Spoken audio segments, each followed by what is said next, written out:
Ladies and gentlemen, what's going on? We just had UFC 304, Leon Edwards versus Bilal Muhammad 2 just finished up last night.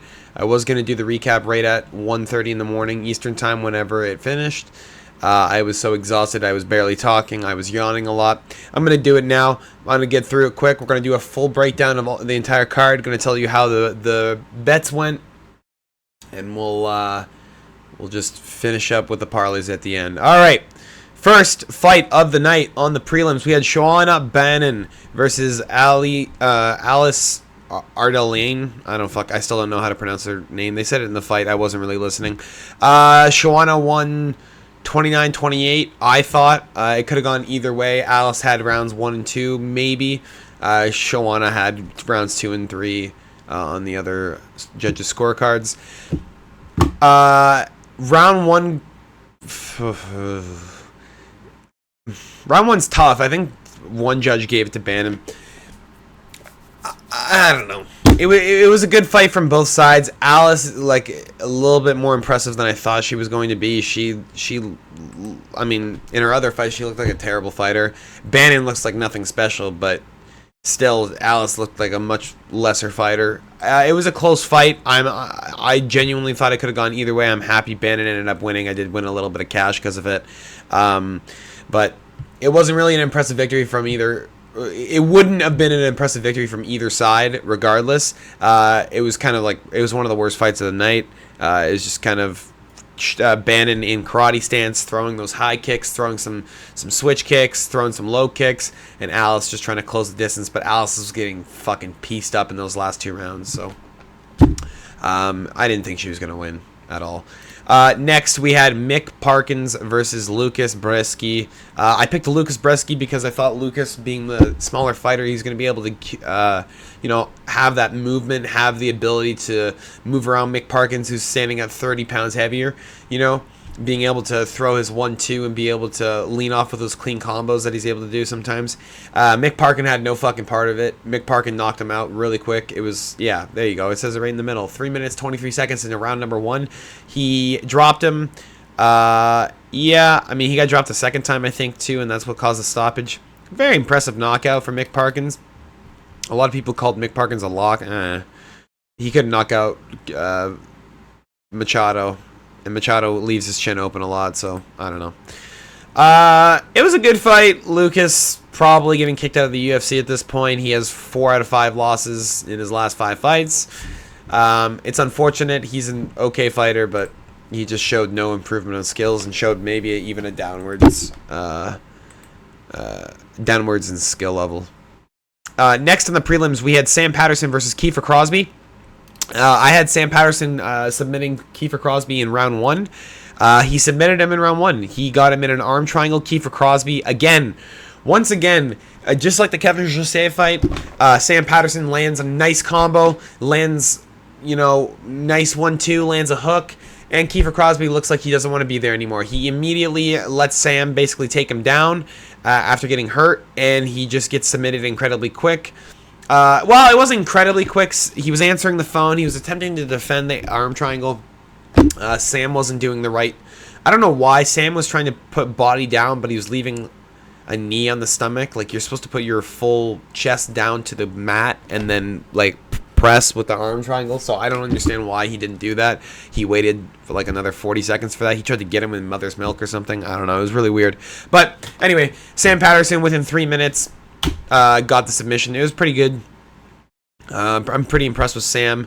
I'm impressed, and it also doesn't really matter because Keeffer Crosby's nothing special. He's not one of those top contenders. He's not something that, Sam's gonna have to worry about this guy fighting him in the future. I think Keeffer Crosby's not gonna be in the UFC anymore, but it is an impressive show of skill being able to get him down with an arm triangle. But it also, again, it's not impressive because Keeffer Crosby's kind of known to give his back, man. He's just known to, like, let himself get taken down. And he literally offered up the arm triangle, like, 9 times. So, whatever. Next on the prelims, we had Medeiros Bukauskas versus Marcin Prachnio. I had Marcin Prachnio winning by decision. He did not end up winning. Bukauskas got him in a arm triangle in round 3. Marcin also offered up this submission multiple times earlier in the round. Bukauskas took way too long to notice that, which is a big red flag for me. It means that he's going to have a big problem on the ground. He's clearly not well I guess not well versed. That's the word. Not well versed in the ground game and ground submissions, because that was like, I guess right. Okay, it's because Bukauskas, that was his first takedown ever in his UFC stint. I remember that stat. Right. Bukauskas, that was his first takedown, and he got a submission out of it. He looks terrible on the ground. Any competent grappler at light heavyweight will just ragdoll him. So, I mean, light heavyweight is looking like one of the easiest fucking divisions right now for anyone to try and make a run at a title. So a lot of these guys are chinny. A lot of these guys can't wrestle for shit. And, yeah, both these guys are just epitomes of that. It was awful. Marcin won round 1, I thought. Lost round 2, was getting pieced up, and was losing round 3 bad. Whatever. You know, pish posh. Marcin Prachny, I did lose some money on that. I did win money with Sam Patterson round 1 and Oban Elliot coming up, along with Bannon. That was a nice little ticket. But we got bigger parlays coming up. Next on the prelims, we have Oban Elliot versus Preston Parsons. And I picked the dog, the Welsh gangster, and he delivered, man. He really put on a performance against Preston Parsons. Almost knocked him out a couple times. I thought he was going to get it, really. He was starting to find his way. He was starting to find, like, momentum. He was piecing up Preston really well, really keeping the range, being able to keep Parsons off of him, being able to out-grapple Preston Parsons. It was very, very impressive. I'm really impressed with Oban Elliot. Looks like he really improved upon his skills. Preston Parsons looks like he hasn't really changed. He's still that same grappling style where he tries to shoot a couple shots, get in, get out, tries to drop you. If he doesn't get it, back up. It just didn't work. Oban Elliot was able to keep the pressure consistently, being able to keep Preston along the back octagon line, keeping him close to the fence, being able to, you know, he imposed his game plan well. He did what he had to do. He was telling everyone all week, hey, bet on me, I'm going to win. Hey, man. Closing at a plus 140 after opening at what it was, like, even, or plus 100. It's impressive for Oban Elliot. Uses his range well, too. Only having the one inch reach, he was using his jab very well, being able to keep out of the range of Preston Parsons and his shitty little combos he tries to throw. I'm definitely going to be checking up on Oban Elliot, though. This is one of the guys that you should be paying attention to. The Val Woodburn fight was not impressive. Preston Parsons' win was pretty impressive. He just needs to improve upon his striking, I think. I think he needs a little bit more volume when he's on the feet. I think he maybe needs to throw some more leg kicks. Preston was leaving that lead leg out way too much. But I'm sure he'll learn that being a young fighter. Muhammad Mckenna versus Manel Kape next on the prelims. One of the most hyped fights of the night. Under-delivered because both these guys are fucking trash. Manel Kape felt like if he threw 4 power punches each round, he would win the fight. Muhammad Mckenna trying not to impose that heavy grappling style after the fight in the fight conference or whatever it's called, fight press conference. Muhammad Mckenna let everyone know that the UFC was threatening to fire him after the fucking terrible fights he's been having, because he's a, you know, wrestle heavy grappler. I mean, it's how it is. I mean, if you're gonna like Khabib, you might as well love Mckenna. He's just a grappler, man. I don't understand why they're hating, but it is what it is. They want more stardom. They want to see, you know, crazy finishes. I get it. But Manel Kape under-delivered, probably getting kicked out of the UFC at this point. There was $100,000 on the line for fight of the night, and just very under-delivered. These guys were trying to fight before the fight even started. They had to have security in there before it even started, and then they hug afterwards. Like, you guys are a bunch of fucking morons. Anyway, that fight really pissed me off. I'm Manel Kape, and I lost, okay? I lost. It is what it is. Next on the prelims, we had Jake Hadley versus Kaylin Lochan. Or Lochan, excuse me, Kaylin Lochan. Jake Hadley moved up in weight and looked really good. He was throwing some nice 2 to 3 piece combos while moving against the octagon line. Kalen was forcing the pressure, forcing him against the octagon line, keeping him against that fence, keeping him backing up, keeping him on that bike, and just didn't throw. Kept his head on the center line, let Jake Hadley hit him. Every time he threw his combos, it was stiff, very stiff. Jake hit him with a big shot early in the first round, and I think Lochan just kind of gave up after that. He was trying to heat up a little bit in that end of the second, start of the third, but Jake was able to recover in between rounds and be able to put the pressure back on Lochan whenever he's backed up. I really thought Lochan was going to win this fight, man, and Jake Hadley just, I guess, I don't know, it looked like he scared Lochan, man. Like, I'm looking at Lochran's fucking face right now. When I'm just looking at him, and I'm just looking at how fucking retarded he looked last night. Just couldn't put anything together. He just looked like he lost what made him a Cage Warriors champ. And I don't understand. He literally looked like his IQ was lower. It just, I swear to God, genuinely, I think the time affected everyone. I said in my live stream before the Leon Edwards fight it was going to affect him. He looked exhausted. And fucking Dana White was complaining about everyone not fighting well. Dude, they're fighting at 6 in the morning or 5 in the morning. Like, or 4. For these guys, it's probably 3 in the morning. It's still like, dude, it's 3 a.m. What do you expect? Do you expect these guys to throw their heart and soul into their job? Like, fuck. I'd be half asleep. Jesus. Anyway, I had Lochan winning a long decision. Jake Hadley, impressive. Being able to work through Lochran's faults. Being able to piece up Lochan whenever he's stiff on that center line. Lochan wasn't moving his head too much. He needs to go back to the gym and work on that because I don't know what he's doing. Same reason why he lost that Taylor Lapulus fight. He got stunned, I guess, by the lights. I don't know. Next on the prelims, we had Molly Meatball McCann versus Bruna, the special one, Brazil. And this one makes me really pissed off because Molly McCann should have knocked this girl out. Molly McCann is a phenomenal tank of a girl. Clearly, she's not a good mixed martial artist. Bruna Brazil pieced her up, and Bruna Brazil is terrible. Bruna Brazil looked completely different from any fight I've ever seen her fight. She came out fucking heated. She was piecing up Molly McCann with nice body shots, nice kicks, big shots on the feet, like takedowns, like keeping Molly on the ground, not letting Molly back up, landing big spinning elbows, big fucking rocking Molly, landing big big kidney shots, landing like, dude, she hurt Molly so many times. So many times in that first round. Molly McCann tries to recover in the second round, tries to, walk her down, tries to throw some combos. Nope. Bruna Brazil's like, nope, I'm just going to back up and throw. I'm just going to back up and throw. Yep. Backs up and throws. She won all 3 rounds. I mean, it was really easy. Molly McCann looked fucking terrible, man. I don't know what to say. I mean, she won't get kicked out for this, but she should be fucking looking to improve, man. This is that. I had money on Molly McCann by knockout. I thought Bruna Brazil was going to get knocked out due to the fact that Dion Barboza, or is that her name?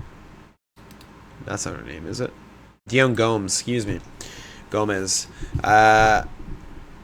It knocked her out in the second round, and every time Bruna was getting hit, her fucking eyes would go in the back of her head. Molly hits hard. Molly has nice spinning elbows. Molly went for a spinning heel kick. I don't know what the fuck that was. That was terrible. Never do that again, please. That was just awful. Next on the prelims, we have Nathaniel Wood versus Daniel Pineda. I thought Nathaniel Wood might get a finish. My original prediction was points. I bet KO right before the fight, and he won by points. But he was a parlay piece. He was a lock. Nathaniel Wood, very impressive. Almost knocked out Daniel Pineda in the second round, in the first round, and the third round. Had Daniel Pineda very hurt.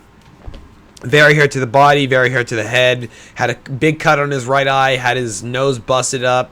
Had big welts on his leg.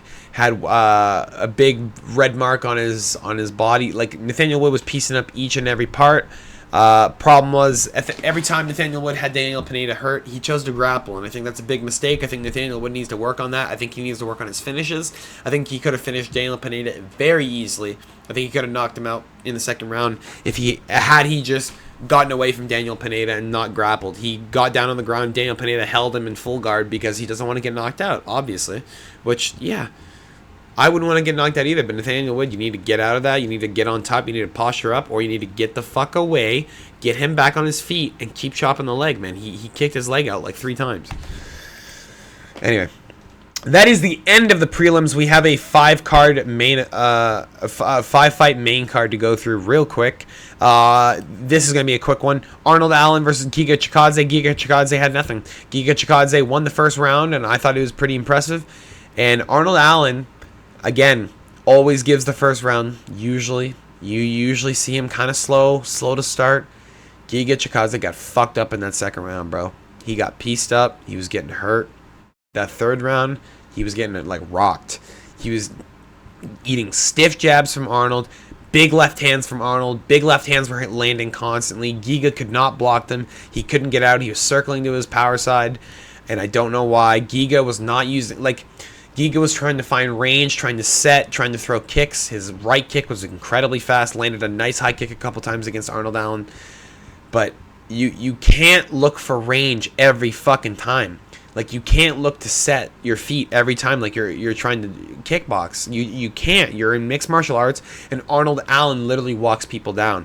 Having those 4 inches of reach, Giga should have used his jab more, should have used his teep like a jab. He didn't use any of it. He let Arnold Allen win the last 2 rounds after beating him up in the first.